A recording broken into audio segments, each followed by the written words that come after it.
Video ini merupakan kelanjutan dari part sebelumnya.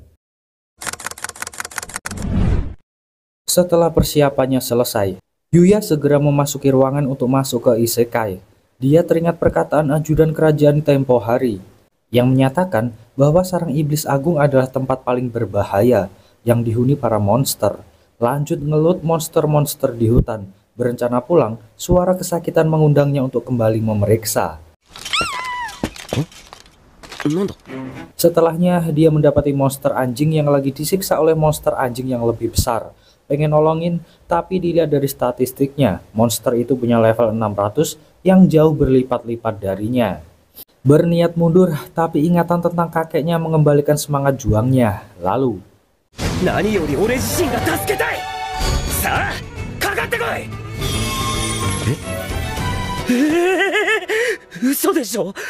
setelahnya dengan jamu buyungnya Upi, dia menolong anjing itu.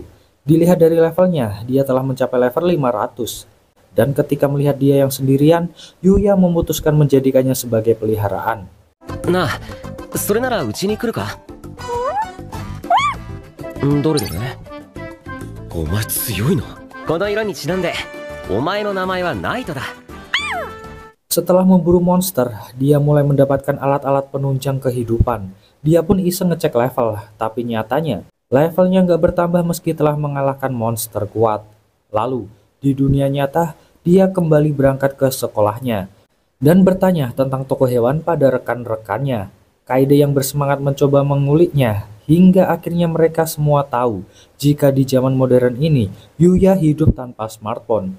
Ryo ngasih tahu kalau di sekitar akademi ada toko hewan.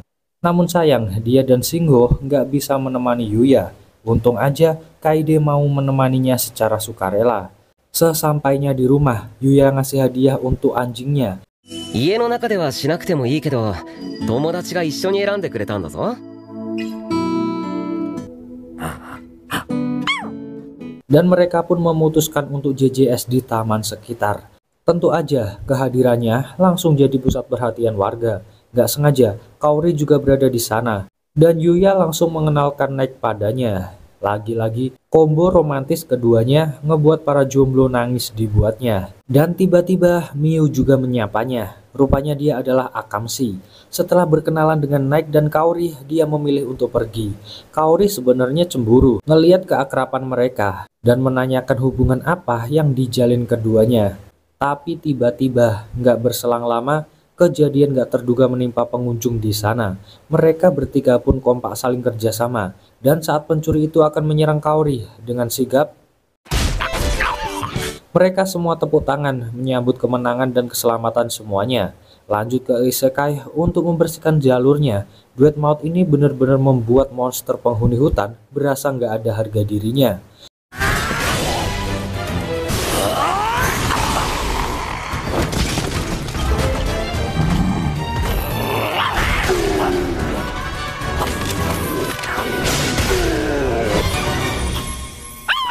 Saat di perjalanan, dia kembali monster rusa berlevel 630 yang punya kemampuan sihir istimewa. Mereka pun kerjasama untuk mengalahkannya.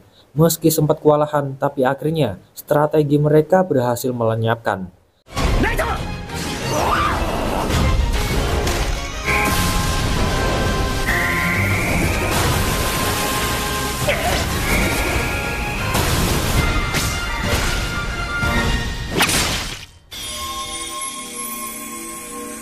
Setelahnya, dia memeriksa benda apa aja yang didapatkan, hingga mendapatkan barang tak wajar seperti ini. Setelah mengembalikan tenaga dan berendam air hangat, Yuya kembali ke rutinitasnya. Kali ini, dia sempat terluka, tapi akhirnya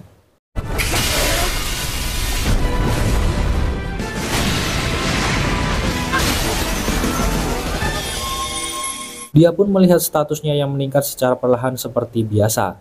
Dan gak sengaja, kemunculan gua membuatnya penasaran untuk memeriksa.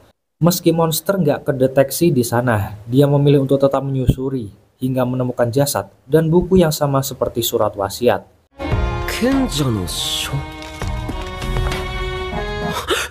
Setelah membaca bukunya, Yuya masih belum paham dengan maksudnya. Dia pun makin mendalami makna yang dimaksud hingga menemukan pesan dari sang penulis untuk membentuk hubungan kepercayaan sesama manusia.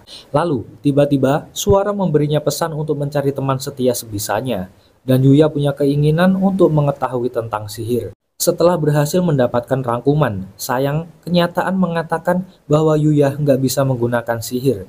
Namun beruntung, sosok itu mau mewariskan sihir untuk Yuya. Setelahnya, dengan tekun, Yuya membaca dan mencoba setiap petunjuk dari buku itu. Gak lupa, dengan semangat, keduanya langsung praktek kinerja sihir lapangan. Dan hasilnya,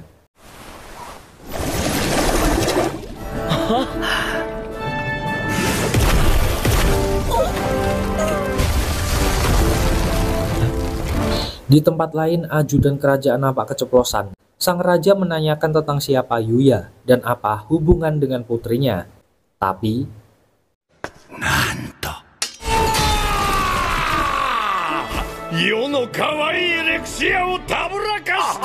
balik ke dunia nyata. Di sekolah, Yuya teringat pesan dari buku itu agar mengetahui situasi dan kondisi sebelum menggunakan sihir.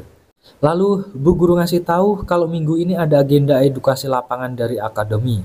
Dan mereka dibagi menjadi beberapa kelompok. Yuya satu kelompok dengan Kaede, Akari, dan Rin, yang nampaknya mengetahui sesuatu tentang Yuya.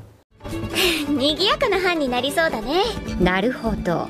噂でいろいろ言われてるだけあるわ。Karena nggak punya tas ransel, Yuya yang curhat kemudian diantarkan belanja oleh teman-temannya.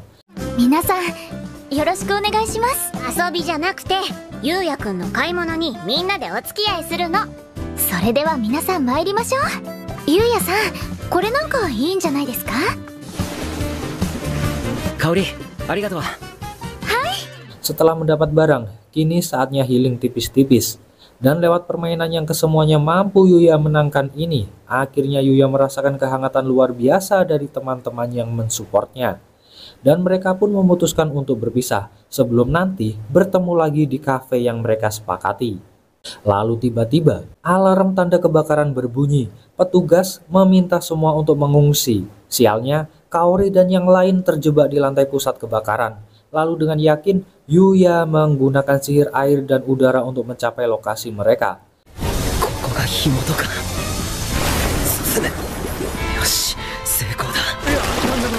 Setelah menemukan ketiganya, Yuya nampak ragu akan energinya. Tapi nggak ada pilihan lain, selain harus mengerahkan sihirnya. Lalu,